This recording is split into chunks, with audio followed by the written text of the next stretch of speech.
Hey, it's Chuck.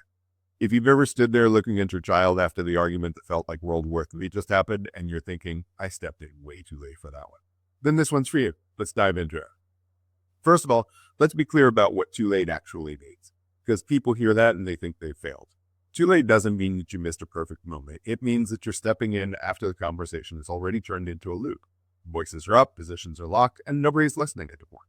And what usually happens next is the guilt shows up. And guilt pushes adults into predictable mistakes like we've talked about before. We soften the boundary, we over-explain, or we undo the decision just to make the discomfort and the discussion stop. That feels like repair, but realistically, it just creates confusion. Repair isn't undoing. Repair is recalibrating. So here's the part that matters. Timing errors don't require rule changes. They require better sequencing next time. So when you step in too late, here's the practical sequence that helps. First, name the timing, not the behavior. This isn't a confession. This is just information.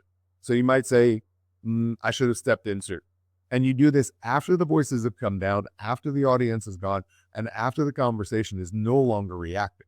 This isn't an apology, it's a timing marker. You're naming your role, you're not reopening their behavior. And then you stop talking. And if this seems like it's a recurring theme of my videos, maybe I need to emphasize it a little bit more because it is. We do the most damage to ourselves by over-explaining, kind of like I'm doing right now. You offer no explanations, you don't revisit the argument, and you definitely don't do any emotional processing in that moment. For a lot of kids, once emotions are high, extra language just adds pressure. Name and timing, however, keeps things grounded without increasing the load. Second thing you do, don't give a boundary discount. This is where authority quickly erodes. When adults soften the rules out of guilt, kids don't experience flexibility. They experience unpredictability, but they also understand that chaos is created and they love chaos. And, that unpredictability, it raises anxiety, especially for brains that rely on patterns to stay organized under stress. The boundary still stands. The exception still matters. Third, fix it forward, not backward.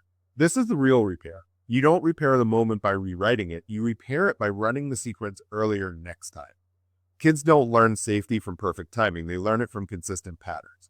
For kids who have a harder time shifting gears once they're overwhelmed, adults reversing course out of guilt, that just adds more problems for them to solve. Their brains can't do it. And so consistency, it reduces the work that their brains have to do. And so here's the takeaway then. You can acknowledge your timing without undoing your leadership.